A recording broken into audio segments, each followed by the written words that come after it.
నా పేరు ధరాదేవి. నేను అమరజీవి పొట్టి శ్రీరాములు ఉన్నత పాఠశాలలో 10వ తరగతి చదువుతున్నాను. విలువలు లేని విద్య ఎందుకు అసంపూర్ణంగా ఉంటుందో తెలియచేస్తారా గురువుగారు? చక్కగా స్పష్టంగా పంజరంలో చిలక పలికినట్టు పలికావమ్మా. అమరజీవి పొట్టి శ్రీరాములు గారు అని. విలువలు లేని విద్య ఎందుకు అసంపూర్ణం అవుతుంది? విలువ అనే మాటకి అర్థం ఏమిటంటే నువ్వు ఎలా ప్రవర్తిస్తున్నావు అన్నదాన్ని బట్టి విలువ ఉంటుంది. అన్నీ కాగితాలే, కానీ కరెన్సీయే డబ్బు అవుతుంది. కేంద్ర ప్రభుత్వం ముద్రించినదేదో అది కరెన్సీ. అట్లాగే నువ్వు చదువుకున్నది ఆచరణాత్మకమైతే విలువ అవుతుంది.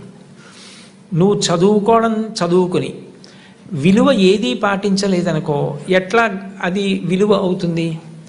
ఉదాహరణకి ఇవాళ సభా ప్రారంభంలోనే గౌరవ మంత్రివర్యులు మాట్లాడుతూ నేను పుట్టపర్తి వెళ్ళాను.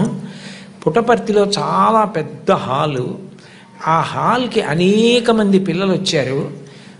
అంతా అయిపోయిన తర్వాత ఎవరి వాటర్ బాటిల్ కాగితం మొక్క దగ్గర నుంచి వాళ్ళే తీసుకెళ్ళి డస్ట్బిన్లో వేసి వెళ్ళిపోయారు.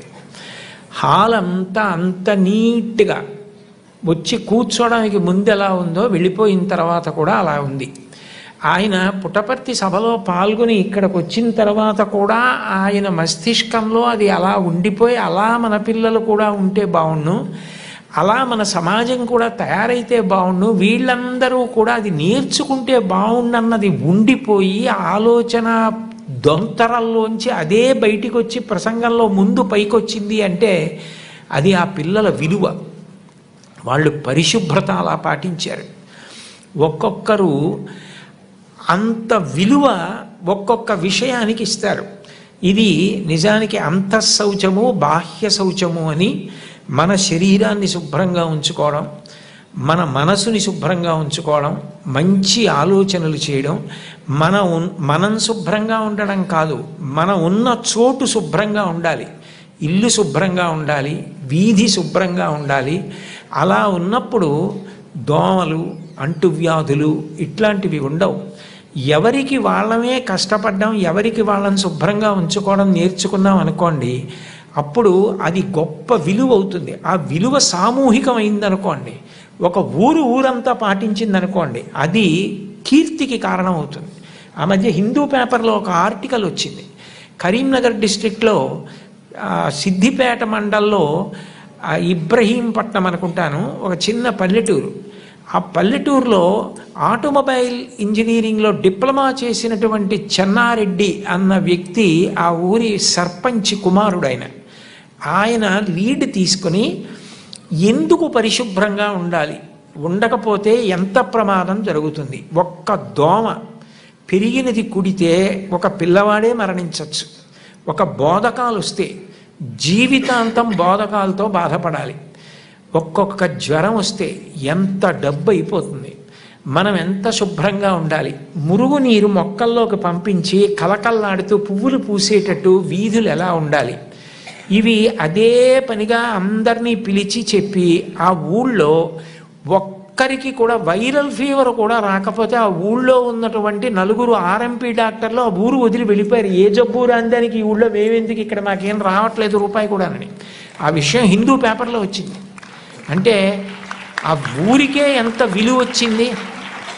నువ్వు చక్కగా ఇంటికి వెళ్ళగానే నీ బట్టలు విప్పేసినవి తీసి హ్యాంగర్కి పెట్టుకుని, మాసిపోతే ఉతకవలసి వస్తే గుమ్మిలో పడేసి మూత పెట్టేసి, నీ సాక్స్ తోటి పరిగెత్తకుండా సాక్స్ విప్పి దులిపి బూట్ లోపలికి తోసేయకుండా వాసన రాకుండా దాని మీద ఆరేసినట్టుగా వేసి బూట్లో పక్కన పెట్టుకుని నువ్వు చదివేసుకుని బయలుదేరే ముందు నీ షూ నువ్వు పాలిష్ చేసుకుని ఆ చేతులతో తినకుండా సబ్బు పెట్టి రుద్దుకుంటే నిన్ను చూసి చాలామంది పిల్లలు నేర్చుకుంటారు. అదే విలువ.